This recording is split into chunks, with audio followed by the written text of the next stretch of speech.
हमारे ब्रह्मांड का रचयिता कौन है जिसने हमारी ब्रह्मांड को बनाया है? उसने हमारी इस दुनिया को आयामों यानी डायमेंशन में रचा है। डायमेंशन हमारे ब्रह्मांड का वो आधार है जिस पर संपूर्ण ब्रह्मांड टिका हुआ है। आज वैज्ञानिक इन डायमेंशंस के रहस्य को समझने में लगे हैं और मैथमेटिकल कैलकुलेशन के आधार पर साइंटिस्ट मानते हैं इस जहां में 11 डायमेंशन मौजूद है। हम बात करें टाइम ट्रैवल की या फिर पैरेलल यूनिवर्स की, ये सभी घटनाएं इन्हीं 11 डायमेंशन में घटित होती है। लेकिन इन 11 डायमेंशन में रहने वाले लोग आखिर कैसे होंगे, और भगवान आखिर इनमें से कौन से डायमेंशन में वास करते होंगे? शुरुआत होती है 1 डायमेंशन से 1 डायमेंशन एक्सरल रेखा होती है। 1 डायमेंशन में रहने वाला जीव सिर्फ आगे या पीछे ही जा सकता है। जैसे कि आपने सर्कस के खेल में देखा होगा कि एक व्यक्ति रस्सी पर अपना बैलेंस बनाते सिर्फ आगे जा सकता है या फिर पीछे ही जा सकता है। कुछ इसी तरीके से आप 1 डायमेंशन को समझ सकते हैं।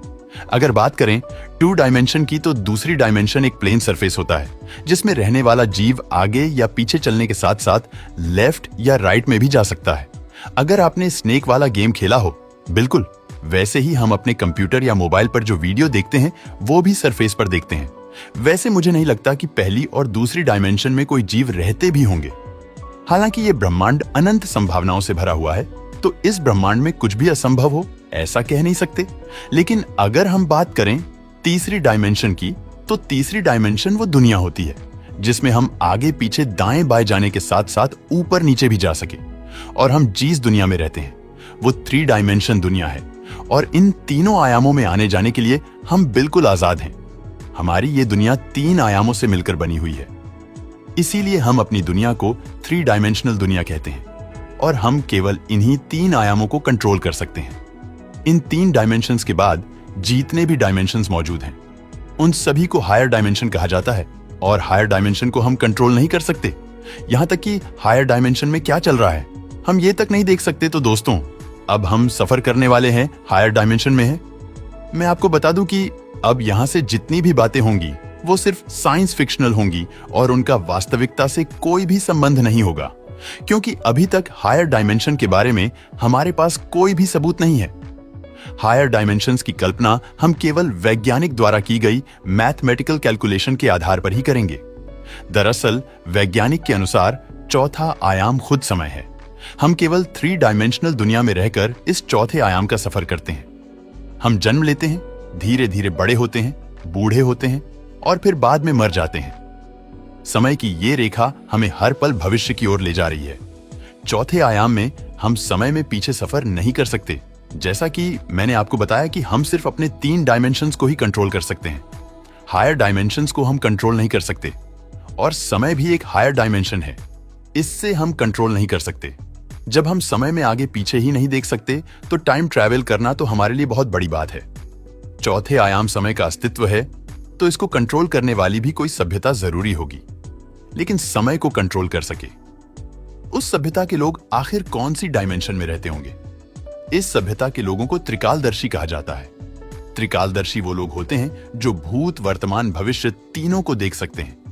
लेकिन समय को कंट्रोल कर पाना चौथे आयाम की सभ्यता के बस में भी नहीं है। चौथे आयाम की सभ्यता भविष्य को देख तो सकती है, लेकिन उसको बदल नहीं सकती। अब आते हैं 5वीं डायमेंशन में, जिसमें पैरेलल यूनिवर्स के रास्ते खुलते हैं। अगर आपको नहीं पता कि समानांतर ब्रह्मांड क्या होते हैं, तो आपको शार्ट में बता दें कि हमारे इस ब्रह्मांड की ही तरह ऐसे ही असंख्य और ब्रह्मांड मौजूद हैं, और उन ब्रह्मांडों में भी हम सबकी कॉपी मौजूद होंगी, और वहां पर भी हमारी ही तरह दुनिया चल रही होगी। मतलब अगर हम 5वें डायमेंशन में रह रहे होते तो हम ये देख पाते कि दूसरे समानांतर में मौजूद हमारा प्रतिरूप क्या कर रहा है।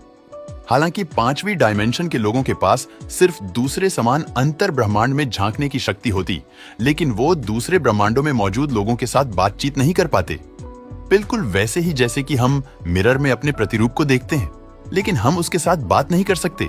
केवल हम मिरर में झांक कर अपने प्रतिरूप को देख सकते हैं। इससे आगे 6 डायमेंशन के लोग समय में आगे पीछे भी जा सकते हैं। मतलब 6 डायमेंशन के लोगों के पास टाइम ट्रैवल करने की शक्ति होती है।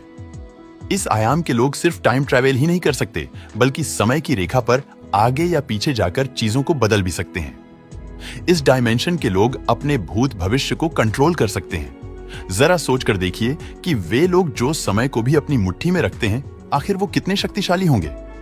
7वें डायमेंशन के लोग पहले की 6 लोअर डायमेंशन को तो कंट्रोल कर ही सकते हैं, साथ ही 7वें आयाम के लोगों के पास सभी समान अंतर ब्रह्मांडों में आने जाने की भी शक्ति होती है।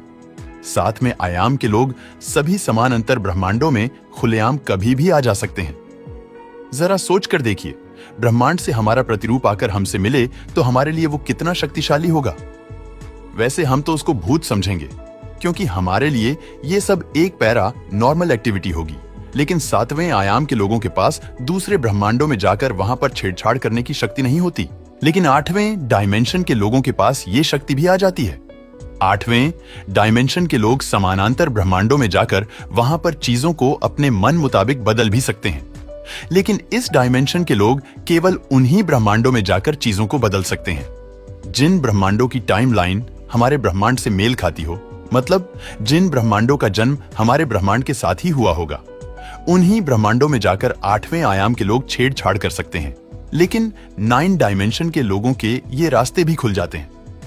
9 डायमेंशन के लोग किसी भी टाइमलाइन के समान अंतर ब्रह्मांडों में जाकर चीजों को बदल सकते हैं। अब फिर चाहे भले ही दूसरे समान अंतर ब्रह्मांडों का जन्म उनके ब्रह्मांड के जन्म से पहले या बाद में हुआ हो, लेकिन इस आयाम के लोगों की भी एक लिमिटेशन है। भले ही इस आयाम के लोग दूसरे ब्रह्मांडों में जाकर छेड़खानी कर सकते हैं, लेकिन उसका प्रभाव उनके खुद के ब्रह्मांड की टाइमलाइन पर भी पड़ेगा। अब ऐसे में दूसरे ब्रह्मांडों में जाकर चीजों को बदलने पर खुद के ब्रह्मांड की ही टाइमलाइन बदल जाए तो ऐसी शक्ति का क्या फायदा? लेकिन 10 डायमेंशन के लोगों के पास ऐसी कोई भी लिमिटेशन नहीं होती। 10 डायमेंशन के लोग किसी भी ब्रह्मांड में कभी भी जाकर कुछ भी बदल सकते हैं। उससे उनके खुद की ब्रह्मांड की टाइमलाइन पर कुछ भी फर्क नहीं पड़ता। 10 डायमेंशन के लोग सभी समय रेखाओं से परे होते हैं। वो अपनी मर्जी के मन मुताबिक चीजों का सर्जन या विनाश कर सकते हैं। इस डायमेंशन के लोग किसी भी ब्रह्मांड का अतीत व भविष्य बदल सकते हैं। इनके लिए समय के कोई भी मायने नहीं होते। इस डायमेंशन के लोग अमर होते हैं। वैसे तो इन 10 डायमेंशंस तक ही वैज्ञानिक एक्सप्लेन कर पाते हैं, लेकिन वैज्ञानिक ऐसा भी मानते हैं कि 10 डायमेंशन के बाद भी 11th डायमेंशन मौजूद है। लेकिन 11th डायमेंशन की गुत्थी अभी भी अनसुलझी है। 11th डायमेंशन के लोग जिसने इस जहां को बनाया, जिसका ना आदि है ना अंत है, जो निराकार है, हम चाहे तो उसको भगवान बोल सकते हैं। दोस्तों, आप इनमें से कौन सी डायमेंशन की सुपर पावर को लेना पसंद करोगे? हमें कमेंट करके जरूर बताना।